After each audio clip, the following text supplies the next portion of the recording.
Thanks a lot. I'm switching to English to go to... Comme vous voulez.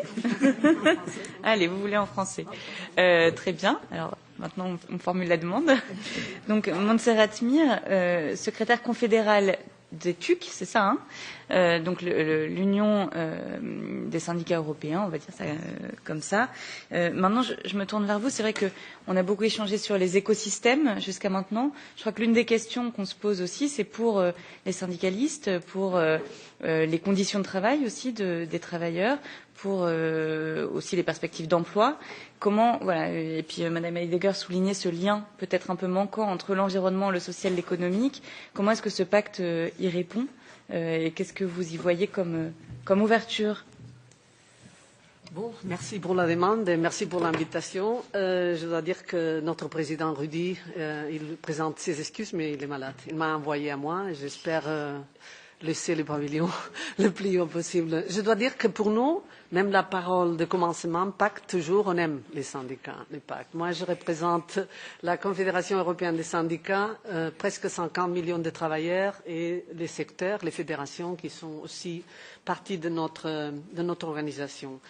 Vous devez savoir que c'est très important. On a anticipé que les slogans de notre dernier congrès, cette année on a notre congrès aussi, mais le passé qui a été à Paris, c'était pas d'emploi dans une planète morte. C'était une déclaration de principe que pour nous, tous les syndicalismes européens, avec toute sa diversité, on n'est pas différent de la société. On a même diversité dans notre organisation.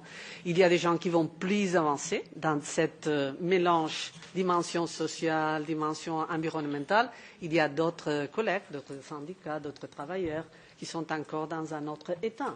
Et notre rôle comme syndicat européen, c'est d'avoir une voix, de le faire mettre en convergence et de approcher ce monde environnemental. Et on a fait un bon exercice cette année. Je vais donner l'exemple à la COP 24 à Silésie, à Katowice.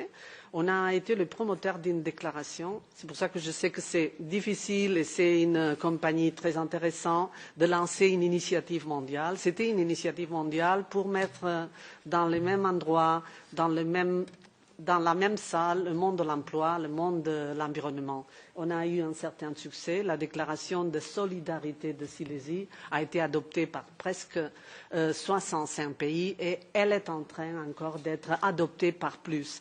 Qu'est-ce que cette déclaration proposait? Proposer de ne laisser aucune personne en arrière. Proposer le mélange de ces deux dimensions, la dimension sociale. C'est pour ça que nous voyons l'environnemental et cette PAC d'une manière holistique. Je suis complètement d'accord avec la collègue qui a parlé en premier lieu pour implanter une initiative de cet poids, de ce niveau, on a besoin aussi de mettre en parallèle des initiatives ou des instruments pour les financer. C'est très important parce qu'il faut engager les États membres. On a connu pour la personne de la Commission qui était ici qu'il y a on a vu beaucoup de déclarations, beaucoup d'initiatives sur le climat, mais qu'à la fin, s'ils ne sont pas contraignants et s'il n'y a pas accompagnant des instruments financiers, c'est très difficile de les mettre en place. C'est pour ça que aussi on aime de cet pacte mondial. Il y a beaucoup de parties qui nous sont beaucoup familiers, la formation. On a toujours demandé d'anticiper la formation parce que bien sûr l'emploi, je dis pas l'emploi, je crois que les marchés du travail, le monde du travail va être complètement transformé dans cette bataille environnementale et si on la mélange avec les processus de digitalisation de l'économie, que ce sont des évolutions qui vont ensemble, bien sûr que nos travailleurs, les gens à qui je représente, peut-être vont perdre l'emploi et peut-être il y aura d'autres qui vont avoir la chance d'avoir un emploi qui n'existe pas maintenant, mais que demain va exister.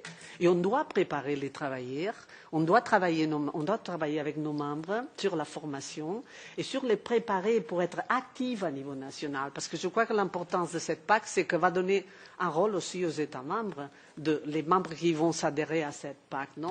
Et je crois qu'aussi il faut mettre en parallèle aussi, comme tu as dit, des choses très importantes comme les accords commerciaux. Parce que si on ne parle pas d'impact contraignant, mais aussi les chapitres sociaux, les chapitres environnementaux, de tous ces autres éléments qui sont en train d'être... Récemment, j'ai été en conférence intéressante avec le Canada, avec le gouvernement du Canada, et pour réclamer les chapitres sociaux et environnementaux du CETA. Parce que ce n'est pas contraignant. C'est pas contraignant. Et ce n'était pas pour que le Canada ne voulait pas. C'était parce que l'Europe ne voulait pas. Parce que c'était un modèle à suivre. C'était l'idéal. C'était l'accord idéal pour lancer 7 chapitres social contraignants. Mais c'est vrai qu'après vient l'accord et après viennent d'autres accords qui n'ont pas le même standard, disons. Non? J'aime bien de l'impact, le fait qu'il va favoriser une certaine harmonisation et clarification dans les pays qui vont l'adopter pour éviter cette compétition entre pays. Moi, comme j'ai des normes plus faibles, c'est plus facile pour installer une compagnie dans ce pays. Il y a des normes du monde du travail, il y a des salaires plus faibles. Alors, éviter peut-être. Ça, c'est un instrument qu'à mon avis, c'est une partie très importante parce que jouer avec la protection de l'environnement comme élément de concurrence, même avec les droits sociaux, les droits de représentation syndicale, pour moi, c'est tout un peu... Je ne veux pas dire un melting pot, un potage, mais c'est vrai que ce sont des choses qui vont en parallèle et qu'il ne faut pas les traiter d'une manière séparée. Bien sûr qu'il y a des gaps, mais c'est vrai qu'avec l'ambition d'être simple, peut-être j'aimerais beaucoup renforcer le rôle des partenaires sociaux dans cette pacte, parce qu'on a des choses à dire, les entreprises, les représentants des travailleurs. Et j'ai bien aimé la mention en Europe, par exemple, on a maintenant une opportunité avec la révision qu'on demande de la directive de non-financial reporting, parce que c'est vrai que le chapitre environnemental et le chapitre social, ce sont les points à renforcer, à notre avis. Et on demande, et cette directive, on aimerait que la directive soit à l'auteur de la loi française, on n'est pas encore dans le même niveau, mais on aimerait aussi renforcer le chapitre environnemental qui sera totalement lié à ce que l'ambition de cette pacte, non? Et je vais dire aussi une autre chose que j'ai bien aimée, la justice climatique et le rôle que dans les pays qui vont s'adhérer peuvent jouer les systèmes juridiques. Parce que maintenant, il n'y a pas le même niveau de protection dans tous les pays. Et nous, comme syndicat, par exemple, en termes d'accès à l'énergie, protection de les eaux, on est très actifs dans quelques pays, dans quelques-uns plus qu'autres. Maintenant, il y a une initiative européenne que je viens de la commenter pour la protection de les eaux dans les différents pays membres. Je crois qu'on n'a pas encore, comme syndicat européen, pris une position sur le pacte. Je dois dire qu'on a été très occupés avec la COP et avec la directive Energy Package for All, mais je crois que c'est un élément à inclure dans nos agendas pour le futur et aussi d'une manière à voir l'impact que ça va avoir dans notre secteur, mélanger aussi les fédérations qui ont un rôle à jouer, parce que comme j'ai dit, l'emploi va être impacté par cette initiative. Et je remercie de nous avoir invités. Merci.